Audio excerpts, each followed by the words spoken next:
il faut absolument que je vous fasse un aveu. Je suis le premier à répéter sur cette chaîne qu'il ne faut surtout pas lire de textes latins ou de textes grecs qui soient trop durs pour son niveau.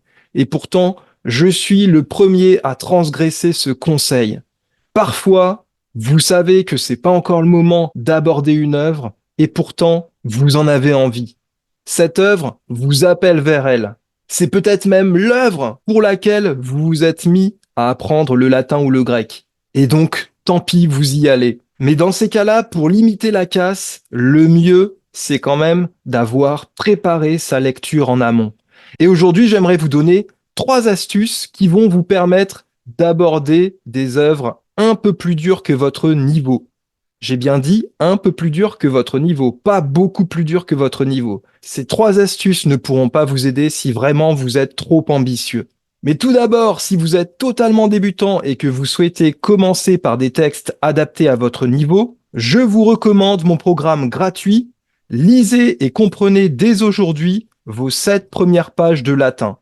Dans ce petit programme, je vous envoie par mail tout ce qu'il vous faut en termes de grammaire, en termes de vocabulaire, pour que vous puissiez lire et comprendre dès aujourd'hui vos 7 premières pages de latin. C'est un programme gratuit auquel vous pouvez vous inscrire en cliquant sur le lien dans la description de cette vidéo. La première astuce pour préparer votre lecture de textes latins ou grecs, je l'ai trouvée il y a quelques semaines grâce à une obscure chaîne YouTube dont le nom est Studio Suo Quisque Ducitur. Et que propose cette chaîne YouTube? Elle propose, entre autres choses, des mises en scène de 2 dialogues de Platon, à savoir Hippias et Protagoras. Ce sont des mises en scène en grec ancien, mais il y a le sous-titrage en français. Et donc, qu'est-ce que j'ai fait? J'ai commencé par regarder la mise en scène avec le sous-titrage, et ensuite, je suis allé lire les dialogues de Platon en langue originale. Évidemment, cette lecture a été grandement facilitée par le visionnage préalable que j'avais fait des 2 mises en scène. Et donc, la première astuce pour préparer votre lecture, ça va être de lire d'abord en langue française l'œuvre que vous souhaitez lire en langue originale. C'est quelque chose qui va aider votre compréhension, évidemment, parce que si vous lisez une histoire, vous aurez déjà l'intrigue en tête. Si vous lisez un traité philosophique, vous aurez déjà en tête le raisonnement qui va se dérouler au fil du texte, et donc, évidemment, vous allez avoir des repères. Et lorsqu'il y a quelques mois, j'ai lu la traduction du Petit Prince en grec ancien, évidemment, j'étais aussi bien content de connaître déjà l'histoire en français parce que on a des passages quand même un peu loufoques. Et c'est vrai que connaître déjà les éléments principaux de l'intrigue, c'est quelque chose qui va vous guider. La deuxième astuce pour préparer votre lecture en langue ancienne, ça va être ce que Stephen Krashen appelle le narrow reading. Alors narrow, ça veut dire étroit en anglais.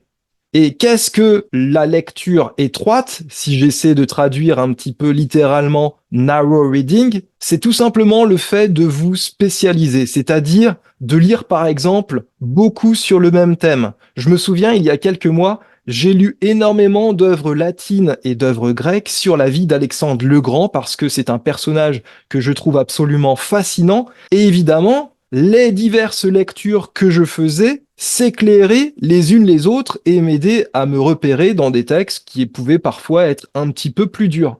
Le fait évidemment de connaître déjà bien le sujet dont va traiter un auteur vous aide à rentrer plus facilement dans la lecture de son œuvre. Et le narrow reading d'ailleurs, c'est quelque chose que l'on a dans la série de livres de la méthode Horberg. Si vous prenez Familia Romana, vous avez une famille qui est au centre de l'histoire, c'est la famille de Julius et Aemilia, qui ont 3 enfants, Marcus, Quintus et Julia. Vous avez aussi bien sûr les 2 servantes, Syra et Delia. Vous avez également 2 esclaves qui sont Médus et Davus. Et cette brochette de personnages, vous la retrouvez dans 2 autres livres de la méthode Horberg que vous pouvez lire en parallèle de Familia Romana, à savoir les Colloquia Personarum et les Fabellae Latinae.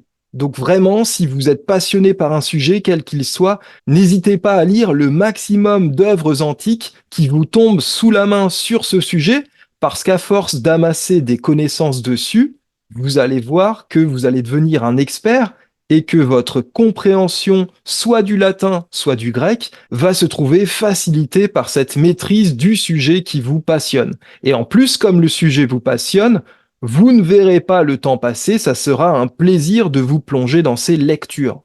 Troisième astuce pour se préparer à la lecture d'un texte en latin ou en grec, ça va être d'apprendre les mots de vocabulaire du texte que l'on va lire.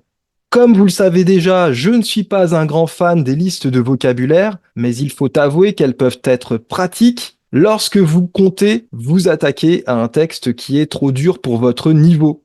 Et c'est vrai qu'apprendre le vocabulaire de base qui revient dans une œuvre, ça peut être un bon moyen de se préparer à la lecture de cette œuvre.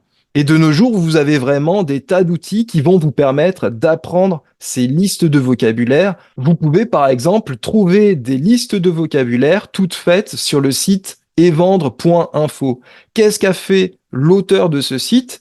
Au fil des années, il a pris les œuvres latines et les œuvres grecques qui étaient au programme du bac et il a fait des listes des mots qui revenaient le plus fréquemment dans ces œuvres. Je vous mettrai le lien de ce site dans la description. Ça peut être pour vous un moyen de vous lancer dans l'apprentissage du vocabulaire le plus fréquemment utilisé par un auteur sans avoir vous-même à concocter vos listes, ce qui peut être évidemment très fastidieux.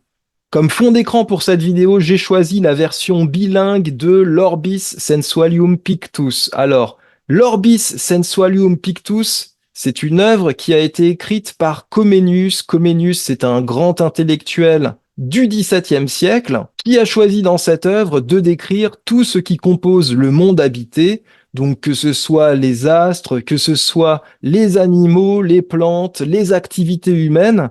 Et donc, vous l'aurez compris, ça n'est pas une œuvre narrative, vous n'aurez pas d'action dans cette œuvre, c'est une œuvre descriptive, mais l'intérêt, c'est que quand on fait des langues anciennes, souvent on lit beaucoup d'œuvres en rapport avec l'histoire, avec la philosophie, éventuellement avec la théologie, avec la mythologie. Et en fait, on a tendance à perdre de vue les petites réalités du quotidien. Et souvent, un latiniste sera plus à l'aise pour lire un passage de Cicéron sur la République que pour lire, par exemple, la description d'un banquet chez Pétrone. Et l'intérêt du livre de Comenius, c'est justement de convoquer, de remettre sous les yeux tout ce vocabulaire des choses concrètes du quotidien qu'on a tendance à oublier dans les grandes œuvres épiques, les grandes œuvres philosophiques ou les grandes œuvres mythologiques. Donc c'est une œuvre très facile à lire, d'autant plus que vous pouvez trouver des versions accompagnées d'illustrations qui vous aideront à comprendre encore plus facilement le texte que vous aurez sous les yeux. Et puis l'intérêt, bien sûr, pour ceux qui pratiquent à la fois le latin et le grec, c'est de créer des ponts entre les deux langues, d'apprendre conjointement le vocabulaire d'une langue et le vocabulaire de l'autre. Par exemple, vous voyez juste à côté de ma tête le mot ignem qui veut dire le feu en latin, et vous retrouvez dans la colonne juste à côté l'équivalent grec de ce mot, to pur, donc le feu en grec. Par ailleurs, sachez que pour la version grecque, il existe un enregistrement audio de ce livre que vous pouvez vous procurer gratuitement sur le site archive.org. Je vous mettrai le lien dans la description de cette vidéo. J'espère que cette vidéo vous a plu, j'espère qu'elle vous a intéressé, mais surtout qu'elle vous aidera à mieux préparer la lecture des œuvres latines ou grecques qui vous font envie, mais qui sont un petit peu au-dessus de votre niveau. Si c'est le cas, merci de mettre un petit pouce vers le haut, merci également de vous abonner à la chaîne, et puis dites-moi en commentaire si vous avez, vous, d'autres stratégies qui vous permettent de préparer une lecture en latin ou en grec. Je vous en remercie d'avance. À bientôt.